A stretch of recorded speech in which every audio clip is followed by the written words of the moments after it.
Broadcasting live from the Subaru of Gwinnett studio inside the Sonesta Gwinnett Place Atlanta Hotel. It's time for Travel Safely with Bryan Mulligan. Travel Safely is presented by Applied Information, creator of the Travel Safely smartphone app. Welcome everyone to Travel Safely, the business talk show bringing you the latest in innovation from transportation, technology, and entrepreneurship. I'm your host, Bryan Mulligan, coming to you from the Subaru Business RadioX studio in Gwinnett County, Georgia. The show is sponsored by Applied Information, a technology company here in Gwinnett focused on using technologies to save lives and improve traffic. Our guest today is Emily Morris, founder and CEO of Emrgy Hydro, based in Atlanta.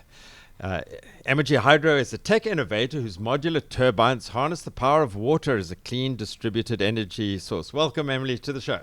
Hi, Bryan. Thanks so much for having me here today. No, great. Our topic for the day, this is kind of pretty innovative. This is entrepreneurship at its best. A new and innovative approach to clean energy using the oldest and most renewable source of energy. That's water. Emily and her team at Emrgy are making hydropower affordable and cool again.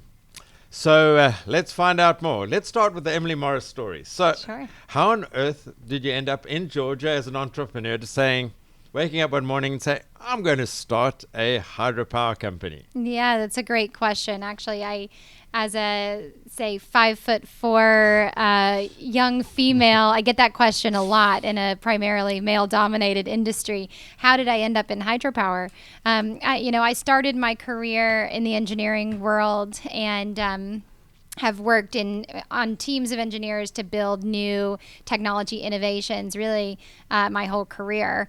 And were you a mechanical engineer, electrical engineer? So funny enough, I sort of wedged my way into the engineering world without an engineering degree formally. Oh, wow. I started through working in technology development in mostly defense contracting, but also government funding. And so I worked initially for a small firm that built all kinds of new technology for the military or for other federal purposes. And so I started out by writing grants or proposals for funding to build new and very cool things. And so I worked on a team of engineers to build all kinds of things from energy storage for battlefield applications to braking systems for aircraft carriers to even hoverboards or electric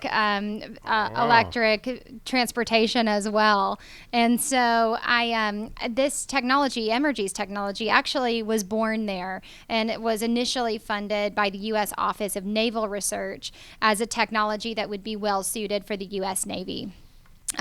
Over time, I became really passionately inspired by what a technology or product could do that was able to develop or to deliver distributed hydroelectric power in remote areas in a way that was more continuous than the sun for solar power, more predictable than the wind compared with wind power. And I knew that this was something that had a strong a market application. And the Department of Energy also recognized this too and started to fund the technology while I was working at that firm. And eventually I actually proposed to the firm to acquire the intellectual property out on my own. So I did that, started the process in 2014, went and found a local attorney here in Atlanta that helped me navigate what that would look like, since that wasn't necessarily the business that the firm was in. And over the course of 2015, after I had acquired this IP, but continued to keep my job like any, let's say, cautious risk-taking entrepreneur does. Absolutely. You got to pay the bills as well. Yep, I did what I knew best, which was seek out funding sources, specifically federal funding sources for growing this product. And so in 2015, we were awarded about $1.25 million of dollars from the U.S. Department of Energy to continue the product development.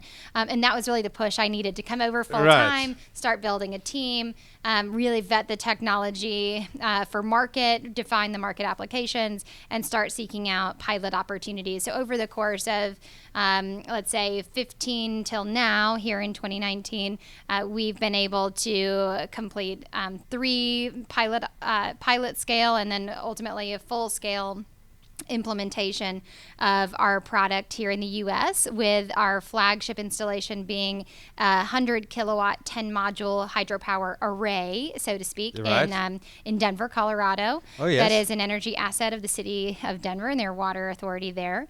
And now we are in the process of scaling this beyond these initial arrays into real meaningful energy sources for people all over the world.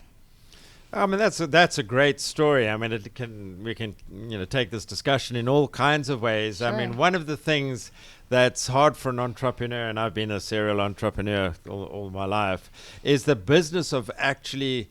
Well, each stage of the entrepreneurial journey is difficult. There's the business of getting the initial pilot schemes. Then there's the business of transitioning and getting into the market. And then the third one is scaling the enterprise. So let's talk about each one of those in turn. Sure. Let me ask you a question. How helpful has Georgia been to you? I wave the Georgia flag and the Atlanta flag everywhere I go. I have been obviously promoting this business and selling the product and selling the vision, not only all over the country, but in many places around the world. And, I often get asked, why are you starting a clean energy business in Georgia? Georgia has many, a high concentration of fossil fueled plants, and we're not necessarily known here for clean energy. And most recently, we raised some venture capital where the lead investor was from California, where this seems to be probably a bit more familiar to them. And they asked me the question again: why are you based in Georgia, not based in California? And there's a number of very concrete reasons why Georgia has been a great place for Emrgy to thrive and for me to do business. On the one hand, of course, it's my home. I was born here, and so I have a little bit of a bias toward it. But really, being in Atlanta, the city of Atlanta was the first entity that actually let us build and start operating our product inside of water infrastructure, which is what our market is. The city of Atlanta allowed us to install a first unit at the city's largest wastewater treatment facility that we were able to use as a launch pad, as a testing platform. And as a place that we could host new prospects that might be interested in our product. In addition, the city of Atlanta was, interestingly, through their economic development authority, the first venture investor in Emrgy. Nice. We actually engaged with them in a small convertible note that was used to fund early company operations. And while I don't think that they're still in that business, it was a really amazing way to get some real, hard investment dollars that could contribute to our company growth here in the city. And then, beyond that, we work with resources with the state of Georgia, looking at exporting and other resources that they have here in the city. But it also, just culturally speaking, we're a bit of a unique fish in this pond, so to speak. Whereas there's a lot of entrepreneurs and companies that are building new cybersecurity technologies or medical technologies or things like that. We're one of the only fish that are building clean energy. And so as a result, we get exposure to opportunities or events or things that we may not necessarily get access to if we were in an area flooded with clean energy entrepreneurs, like in the Bay California, Area, Bay Area, like things that. like. So that's been really nice. It's pretty interesting. In many ways, your journey parallels that of applied information, which also, I get the question, why Atlanta? Why Georgia? Mm-hmm. And there's also a reason. But it's actually a really great place to build a business for all sorts of reasons. You can tell from my accent, I'm not originally from here, originally from Cape Town in South Africa, but been here for some 25 years building a succession of technology businesses. So talking about the technology is that the business of, the clean energy space is a really good space. And I like the idea of, electric cars are the future of transportation in some respect. And so now you can potentially, with some solar panels, drive your car on yesterday's sunshine. But now you can also drive your car on the river that's flowing outside your subdivision. Is that how it works? How does it all fit together? Eventually, I'd love to see, especially as our transportation network becomes increasingly electrified, I would love to see Emrgy being a big part of how that fleet is energized. And essentially, what you can imagine from our technology is a hydropower turbine. Think modernized water wheel, like I'm sure you've seen in photos of yesterday, and really throughout many centuries, where we've had water wheels that have provided the energy necessary to catalyze industrial processes, all the way to some of the biggest backbones of our modern electrical grid across the world are hydropower facilities. Now those facilities are typically very large and very centralized, but the energy economy of the 21st century requires, as you said, for yesterday's sunshine, it requires small, it requires modular, standardized, very cost-effective, rapidly scalable equipment like solar panels. And so what Emrgy is doing is bringing that product style into hydropower. So, gone are the days where we're building really massive dams, and instead what you can picture is something the size of a large SUV. Think something like a Hummer, and it's completely self-sustaining, self-encapsulated. You just place that box right into the channel, whether it's the river outside your subdivision or inside of a water treatment plant or in an agricultural irrigation canal, something like that.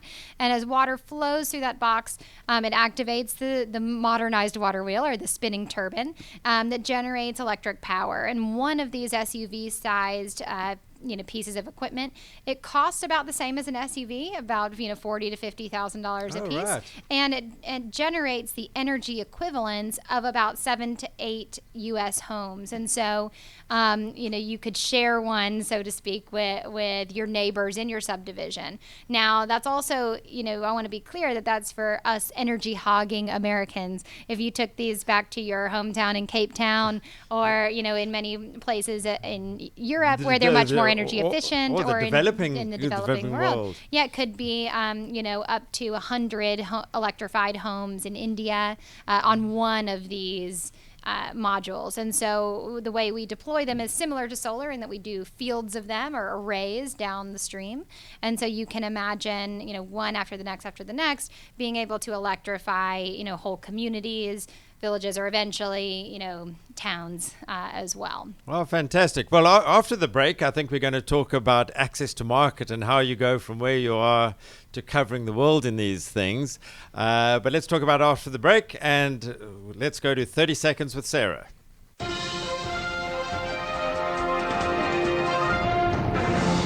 This is your 30 Seconds or Less with Sarah. A new report from Navigant Research claims that smart parking spaces are expected to more than triple in the next decade. Smart parking spaces are composed of sensor networks, camera systems, and software that tracks and reports locations of available spaces. Navigant said that on-street, individually monitored smart spaces will grow nearly 14% a year from 240,000 to 780,000 spaces between 2019 and 2028. Navigant expects the largest growth in Asia, followed by Europe and North America. With more and more citizens moving to urban areas, the need for this technology has never been more apparent. Back to you, Brian. In case you're just joining us, this is Travel Safely with Bryan Mulligan. How to save lives, improve traffic, drive commerce, and help the environment. With our guest today, Emily Morris, founder and CEO of Emrgy Hydro and a fellow entrepreneur in this high-risk, high-reward business of jumping out of an aeroplane with these parts of a parachute and figuring out how to assemble it on your way down. Yeah, absolutely. So given that you got now some prototypes and you've figured out how to do this, how do you go to market? Because the transportation business that I'm in is a very slow to change market, and I can only imagine the water business and the hydroelectric business is even more so. How do you change the world? Yeah, from where you are? It's a great question, and in fact, one that I've encountered a number of interesting phrases and pieces of advice along my way. When I first started the business, I went and visited a solar company, and I told them what I was looking to do is to bring this, standardized and flexible design into water power. And the CEO of the company said to me, "Are you crazy?" He said, "What we're doing in solar power is extremely difficult work, pioneering this industry, and the sunshine is free for everyone." He said, "You're going to do this in water where wars have been fought over water for hundreds of years? You're crazy." And I listened very carefully to that. And one of the key decisions that I made really early on was really to only focus on the early go-to-market for what I refer to as non-controversial waters. So waters that have no fish, no wildlife, no recreation, no navigation, Right. nothing that can Good cause idea. long timelines, complex permitting or high regulation. So, what areas are non-controversial?